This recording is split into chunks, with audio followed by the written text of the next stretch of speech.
నమ్ముకున్న తర్వాత మీరు మొట్టమొదటిసారిగా పాడిన పాట ఒక్కసారి మా ప్రేక్షకుల కోసం పాడి వినిపించండి.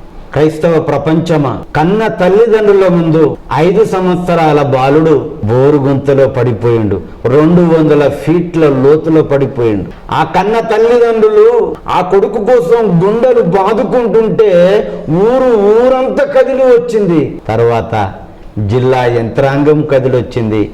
జేసీబీతో తవ్వడం ప్రారంభించారండి.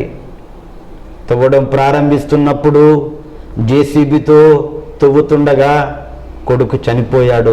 ఒకసారి పేగులు, ఒకసారి తల, ఒకసారి కాళ్ళు యాలాడుతుంటే కన్న తల్లిదండ్రులకు ఎంత కడుపు కోత, హృదయం తరుక్కుపోతుందో ఆలోచించండి బిడ్డలారా, ప్రజలారా. జీవవాక్యమును చేతబట్టుకున్న క్రైస్తవుడా, వాక్యం ఎరగక ఒక్క నిమిషానికి, ఒక రోజుకు ఎంతమంది ఆరని అగ్నికి వెళ్ళిపోతున్నారు ఆలోచించు. శరీర ప్రకారము కన్న కొడుకే బోరుగుంతలో పడిపోతే గుండెలు బాదుకుంటుంటే జిల్లా యంత్రాంగం వచ్చింది, ఊరంతా కదిలి వచ్చింది. మరి వాక్యం ఎరగకుండా దేవుని పిల్లలు ఎంతమంది ఆరని అగ్నికి వెళ్ళిపోతుంటే దేవుడికి ఎంత బాధ కలుగుతో ఆలోచించండి. అందుకే సిద్ధాంతాలు వద్దన్న మనకు మృతులలో నుండి లేచినటువంటి యేసుక్రీస్తును ప్రకటించుమంటున్నాం. నువ్వు పరిగెత్తి సువార్త ప్రకటించురన్నా, అగ్నిలో నుండి రక్షించురన్నా.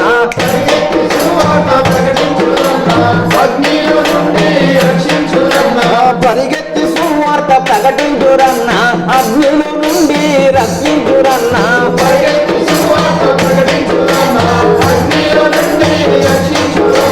నీసాటి చెల్లెళ్ళు, నీసాటి తమ్ముళ్ళు యేసునెరుగని వారు సాతాను కోరల్లో చిక్కుకున్నారు.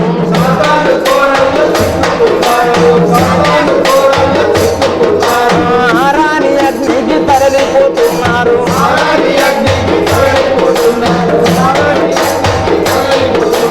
పరిగెత్తి సువార్త ప్రకటించురన్న, అగ్నిలో నుండి రక్షించురన్న.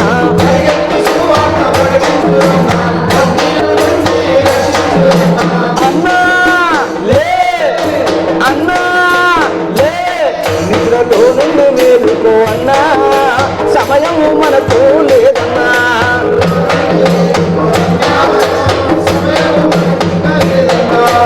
అపవాదుడు పొంచి ఉన్నాడు, సంఘాల పైన వల విసురుతుండు.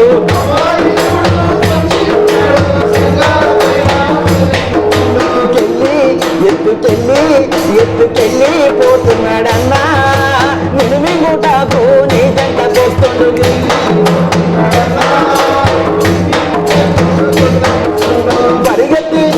పరిగెత్తి సువార్త ప్రకటించురన్నా, అగ్నిలో నుండి రక్షించురన్నా.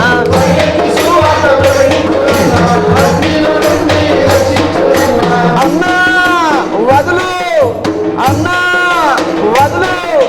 సిద్ధాంతము దన్న మనకు, మృతులలో నుండి లేచిన యేసును ప్రకటించు.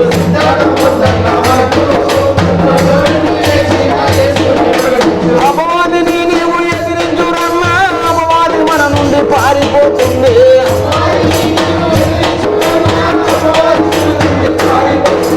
యేసుక్రీస్తు ముందు పరిగెత్తురన్నా, జీవ కిరీటము దక్కుతుందన్నా.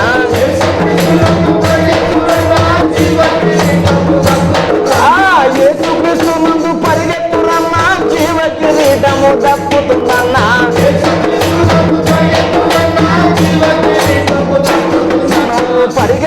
నువ్వు పరిగెత్తి సువార్త ప్రకటించురన్నా, అగ్నిలో నుండి రక్షించురన్నా.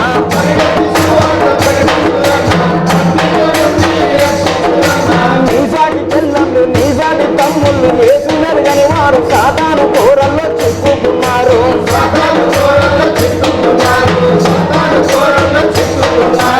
ఆరాని అగ్నికి తరలిపోతున్నారు.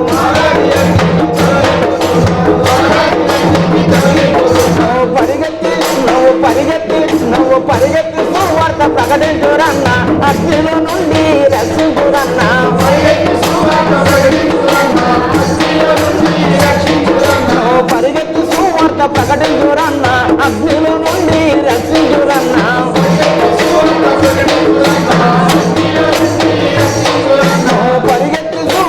ప్రకటించురన్న అగ్నిలో నుండి రక్షించురన్న పరిగెత్తి సువార్త ప్రకటించురన్న అగ్నిలో నుండి రక్షించురన్న పరిగెత్తి సువార్త ప్రకటించురన్న అగ్నిలో నుండి రక్షించురన్న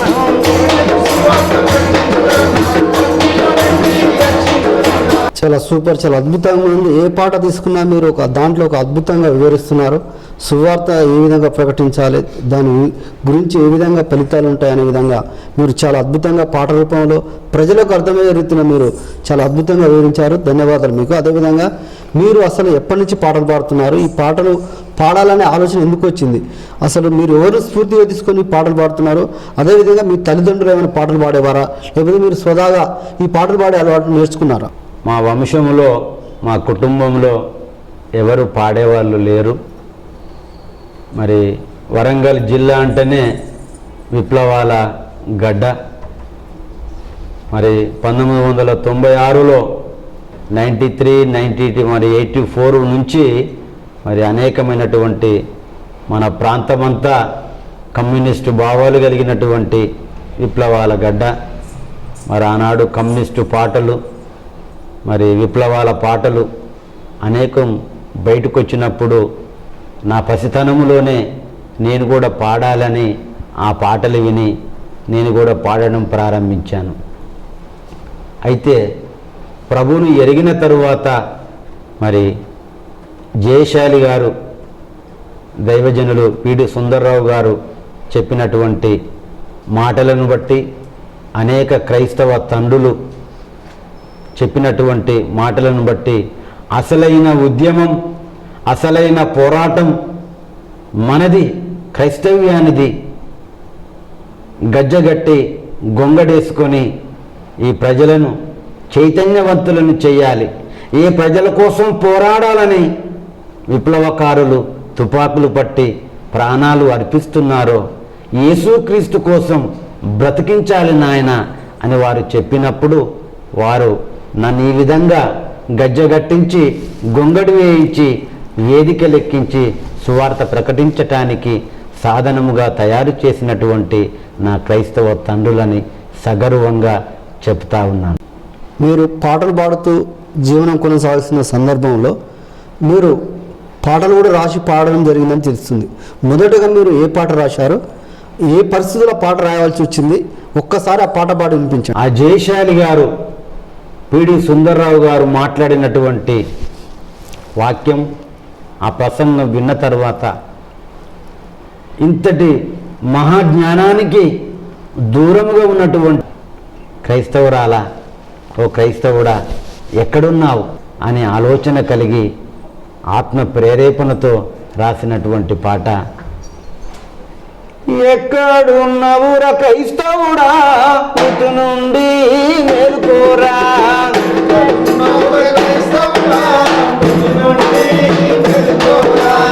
ఎక్కడున్నవురా క్రైస్తవుడా, ఇటు నుండి మేలుకోరా.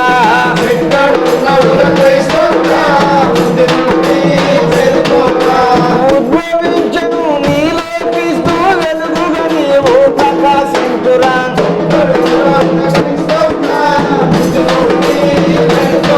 లోకానికి జ్యోతిని నీవు, ఆ నిత్యం వెలుగు నీవు.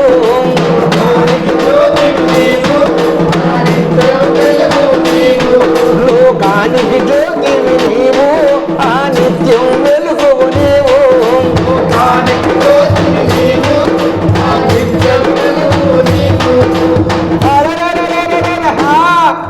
ఆరిపోకురా, రాలిపోకురా, యేసుక్రీస్తును ధరించుకోరా.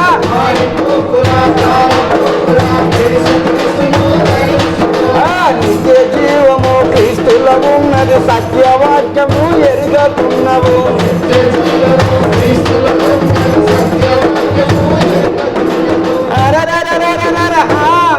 సాతానును చితకదొక్కుతూ దాని గుండెల పాను వేయరా.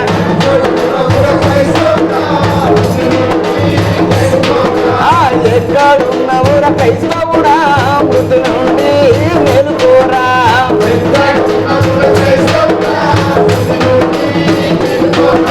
మృతి నుండి మేలుకోరా.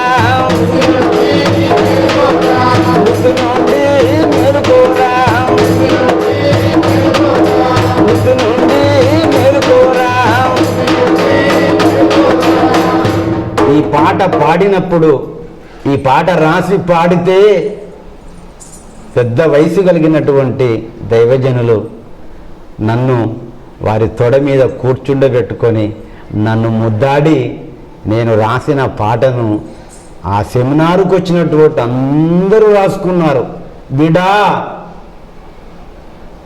నీ పాటలు ప్రపంచవ్యాప్తంగా సాగిపోతాయి. విప్లవం, ఉద్యమం అసలైంది మనదే, ఇది ప్రారంభించమని నన్ను దీవించి ఈ పాట అనేకులు రాసుకొని నన్ను ముద్దాడి సాగనంపినటువంటి నా క్రైస్తవ తండ్రులు, నా పితరులు. మొట్టమొదటిసారిగా రాసి పాడిన పాట చాలా అద్భుతంగా ఉంది.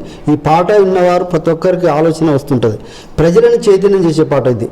ఏదైతే మీరు బాడిన పాట ఇది అలరింపజేసే పాట, ప్రజలను ఆలోచింపజేసే పాట చాలా అద్భుతంగా ఉంది. మీరు మొదటిసారి రాసిన పాట కూడా చాలా అద్భుతంగా ఉంది. అదేవిధంగా మీరు అసలు దేవుని నమ్ముకున్నప్పుడు పరిస్థితి ఏ విధంగా ఉండే, దేవుని తెలుసుకొని మీరు దేవునిలో కొనసాగుతున్నప్పుడు మీ పరిస్థితులు ఏ విధంగా మారాయి? క్రైస్తవ తరాలే వందల వేల తరాల నుంచి వస్తున్నది. మన జీవితం చాలా చిన్నది. నేను 96లో యేసుని ఎరిగాను, తెలుసుకున్నాను. అంతకుముందు ఎన్నో తరాలు, క్రైస్తవ తరాలు సేవ చేశారు. అప్పుడున్న సంఘం 40 గ్రామాలకు ఒక సేవకుడు సైకిల్ దొక్కుకుంటూ కరపత్రాలు పంచుకుంటూ సువార్త ప్రకటించినటువంటి సేవకులు. ఇప్పుడు 40 మంది సేవకులు ఒక్క ఊర్లో అభివృద్ధి చెందింది.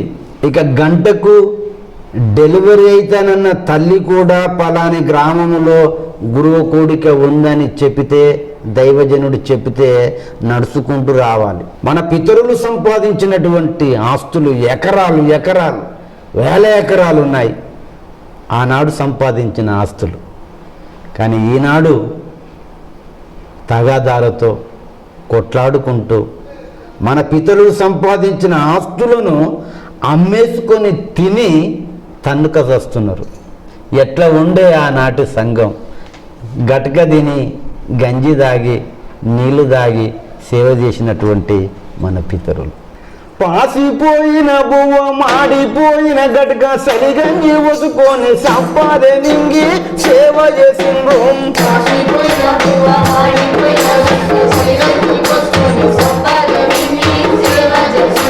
పాసిపోయిన బువ్వ, మాడిపోయిన గట్క, సరిగంగి వసుకొని సంపాదనింగి సేవ చేసిండ్రు.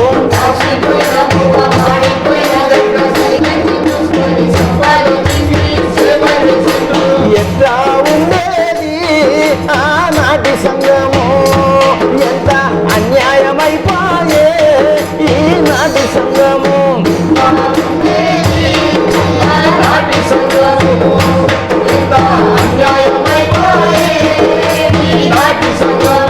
ఆదిమ సంఘ పోస్తులకు పక్క పొంత లేదు, నిలువ నీడా లేదు.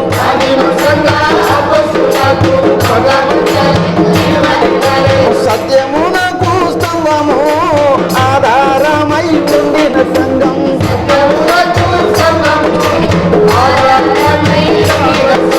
సువార్త ప్రకటించే స్వేచ్ఛ లేకున్నా బౌద్ధర్యముతో ప్రకటించే సంఘం.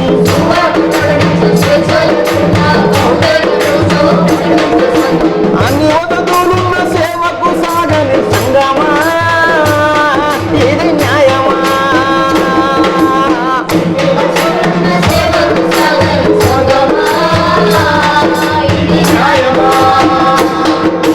ఎంత ఉండేది ఆనాటి సంఘము, ఎంత అన్యాయమైపోయే ఈనాటి సంఘము.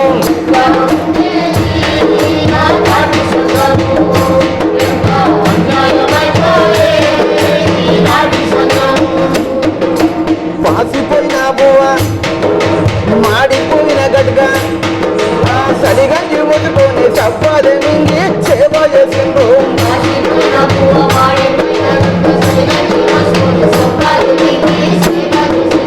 ఎట్లా ఉండేది ఆనాటి సంఘము, ఎంత అన్యాయమైపోయే ఈనాటి సంఘము.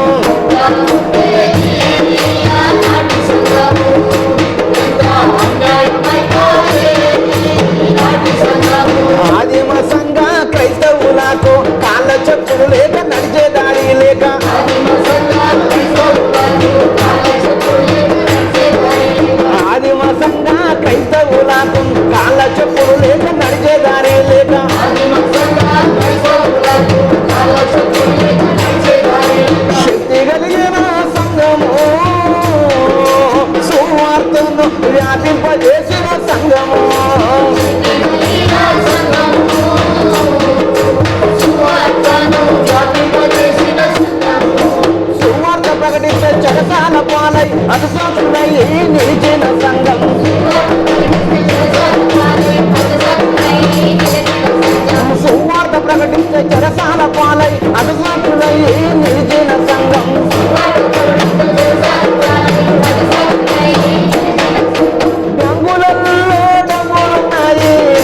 నిలువని సంగమా ఇది న్యాయమా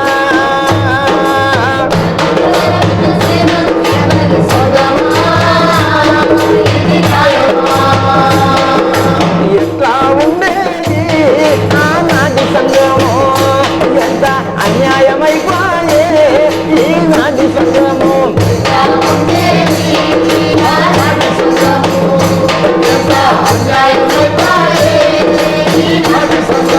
ఆదిమ సంఘ అపోస్తుల బోధ కపటం లేదు మోసం లేదు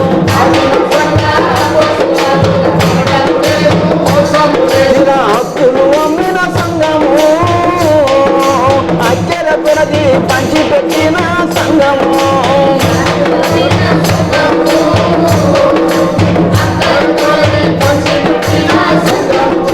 సువార్త ప్రకటిస్తే చెరసాల పాలై అతసాక్షులయ్యి